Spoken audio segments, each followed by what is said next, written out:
Okay, so hey guys, and welcome back to another Axel 72 video. And in today's video, I'm going to be giving my prediction for the Nonito Donaire versus Andreas Campos fight. And so if you are new around here and you haven't yet subscribed, please do so, like the video if you do indeed like the video, and let's get straight into this. So this is quite a surprising fight for us boxing fans to have seen been announced. It wasn't announced that long ago, just a few weeks ago. How long have both these fighters known about it? Nobody really knows, but nonetheless, it's happening. Nonito Donaire at 42 years of age, and after having over a year out, going on 2 years out, he is over 2 years out. He is making a return when he tries to become an interim WBA champion by beating Andreas Cortez. Will he be able to do it? I'm not entirely sure. Obviously, Nonito Donaire is a legend of the sport. He is a former four-weight world champion. He's the first three-time bantamweight world champion. He is the oldest, I believe, world champion ever when he became bantamweight champion at 38 years of age. He's also one of the only fighters to, well, there's a list, but there's very few fighters that have been able to win a world title in 3 decades, being the noughties, the 10s, and then the 20s as well. So it's just some amazing accolades. He definitely will go down as a legend, and he kind of already is, and he will definitely, get his respect paid to him, hopefully, when he does inevitably retire, whenever that is. But to see him come out of seemingly retirement, I mean, everybody kind of was just willing to accept that he was retired, but to see him come out of retirement and to now fight Campos is a bit of a surprise. It's perhaps, the questions are around of if either of these guys realistically deserve this other interim world title fight. These WBA interim world title fights are coming back into fashion. I mean, we have just seen the WBA interim title fight for, I believe, 2 weeks in a row now, with Caleb Plant fighting for one against Resendiz and Wardley fighting for one against Justice Uni. So the WBA a little while ago said that they were trying to get rid of their interim titles because it was just becoming too much. There was too many belts, and they were trying to just make kind of final eliminators, and that's what the fans wanted to see. But now 3 weeks in a row, we are seeing a WBA World Interim title on the line. Of course, like I say, this one being in the bantamweight division. Does either of these guys realistically deserve that of an interim title shot? I don't believe so. I mean, Donaire, yes, is a legend of the sport, but he is coming off 2 losses. Yes, he's only ever lost against, from what I believe, from my recollection, he's only ever lost to a fighter who is a world champion, or has been a world champion.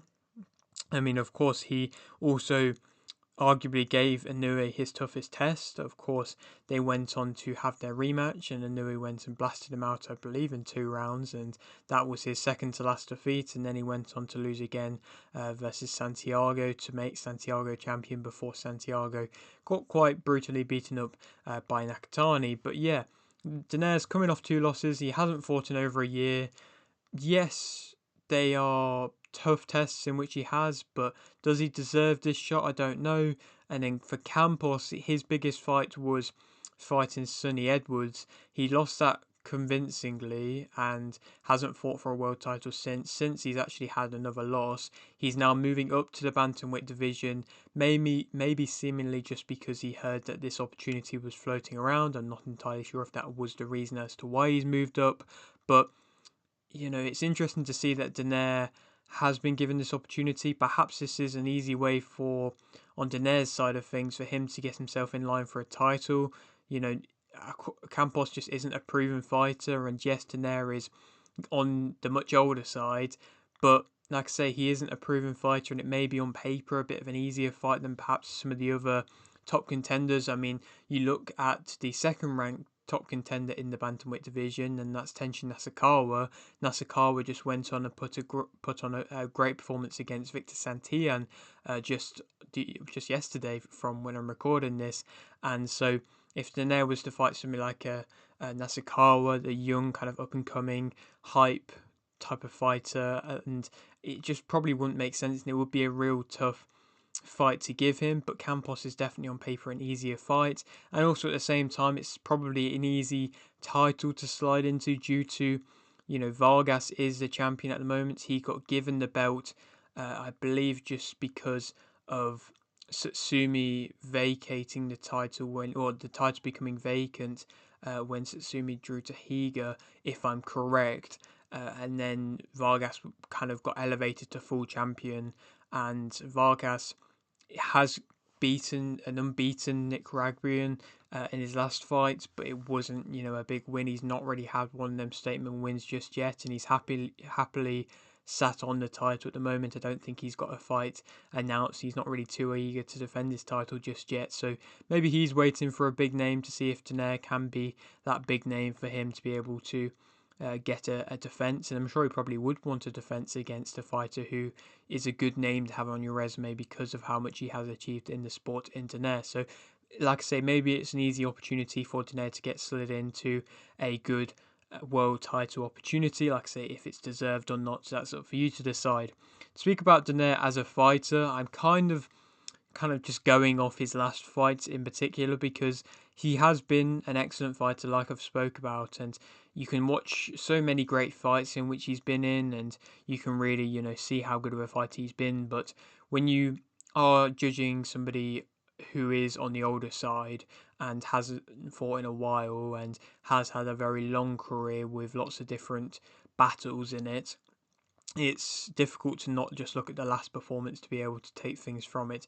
I think in that last fight versus Santiago, yes, he did lose quite dominatingly. I'm pretty sure he only won realistically one round, arguably, throughout the whole fight.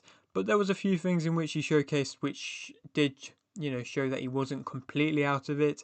Just, at the same time, there was other things which did showcase that maybe he isn't quite at the level of a world title contender just yet. He of course, has a good boxing IQ. I think that's something in which most fighters can carry on to any point in their career, to be completely honest. I mean, people always say the power is the last thing that goes. If you haven't been in a crazy amount of wars, and, at the same time, maybe if you are a lucky enough fighter to have been able to stay mentally in check and not, have lots of issues on the mental side of things, then your boxing IQ can still remain quite sharp, and you can know how to do certain things in the game to utilize your experience and to be able to have success still. And I believe that Donaire has still got a good boxing IQ. He aims to counter. I think that's quite a smart game plan. It means that he's not asserting his energy on trying to be the aggressor. He is often waiting to counter, and he did catch Santiago on a couple of occasions when he was fighting off the ropes and doing quite well there. He can still use his jab well. I don't think he's got that much power behind it anymore. In his prime days, I suppose, Donaire did have a good level of power, but I just don't necessarily know if that power is exactly there anymore unless he catches you off guard with a good counter. He's got a high guard and has got still good timing. I think he definitely still has heart, which is something which was impressive to see against Santiago. Of course, Santiago has a good level of power himself, and he, yes, isn't at the level of opposition as to that of any of the world champions, but he was still a well-skilled fighter, and Donaire showed enough heart after coming off of a knockout defeat against Inoue to still be able to stay in there all the rounds and take some big shots still. And so Donaire, you got to give him his props in that way of having heart. He's got still decent head movement, and I think he still has his moments in fights. He will definitely catch you with a short hook if you let him do so, and I think Campos perhaps might let him do so, which I'll touch upon in a minute. But like I said, there's still a few good things in his game. Negatives about him, I think he does look weak when he's fighting. I think that is often a telltale sign as to when a fighter kind of is going downhill and isn't really got too much left in their careers. I mean, a most recent example of that from what I saw was when Liam Smith fought Chris Eubank in their second fight. He looked quite weak in that fight, and you could just see it, and his legs were not really there. And then, of course, he went on to fight Aaron McKenna, and people were thinking that that might have just been a one-off occasion when he fought Eubank. But it's very difficult to look like weak in a fight and then be able to, even if you have 2 years off, try and return and be as sharp and as on it as you'd want to be. And he just didn't, and of course he lost. And I think, perhaps it could be the case here with Donaire. He looks weak. He's trying to do the least that he can do. Like I say, he's fighting with his experience, but trying to do the least he can do, which isn't always a good thing. Physically, he's weak, like I've mentioned, and he's not going to be trying to get toe-to-toe too much. He can be outthrown, and his speed is really not there, and that's what Santiago was really capitalising on. Of course, he's been hurt badly in fights. He can be moved around a lot more with shots, which is again linking to looking weak. He doesn't commit to his shots fully anymore, I don't believe. He doesn't really make much of an effort of trying to get off the ropes, and he definitely does headhunt as well at the moment. Speak about Campos more as a fighter. I think there is still things that he is doing well. I think he is limited as a fighter, but he's got good hand speed and he does let his hands go on the ropes, and I think that youthfulness is very important, of course, for this fight.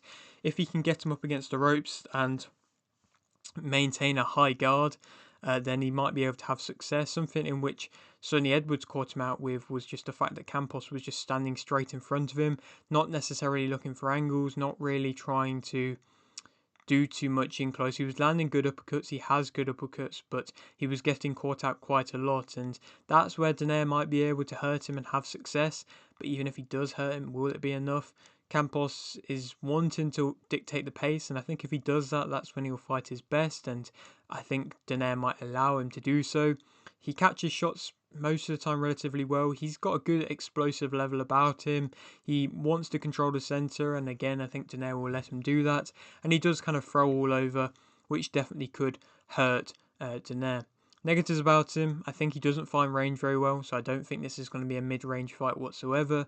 I think he's got a bit of a lack of power, so Donaire possibly could make it through all the rounds in this fight, just due to the fact of Campos' lack of power. I think he doesn't handle movement that well, so maybe if Donaire still showcases a bit of head movement, he might be able to have a bit of success, Donaire, with that and make Campos frustrated. I think he can be a frustrated Campos. His footwork is limited, like I say, he's squaring up. He doesn't fight the best on the back foot and instead kind of just covers up and doesn't really want to go back, and that's when pretty much any time that Sonny Edwards was coming forwards, he was having success with that. When he's not fighting at his pace, I think he struggles. He's there to be hit, and he doesn't necessarily capitalise when he is in good positions. Who do I think is going to win? I still think that Andreas Campos is going to be able to win via unanimous decision. I think he is just going to be throwing a bit too much for Donaire. I don't think it's going to be a great victory. I don't think it's going to be anything too crazy of a fight. I think he's just going to get him on the ropes on quite a few occasions, land a nice uppercut in which he throws, and then just be able to continuously kind of, like I say, just out throw him and not stop him, because I don't think he's got quite enough power to stop even a weak Donaire.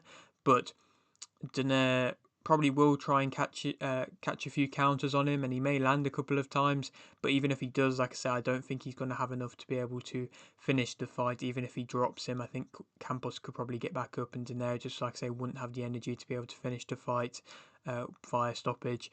And so yeah, like I say, I think Campos is going to be able to win via unanimous decision. Then who he goes on to fight next, like I say, Donaire is a great name for anybody to have on their resume. It would be the biggest win of Campos' career by far. Then perhaps he will get into a position to fight for that WBA title. Will Vargas see Campos as a good name to have on his resume? Probably not, but maybe he will allow it. It's just a kind of first defense. If not, then Nasukawa versus Campos. If he really wants to test himself, I think that could be a good fight.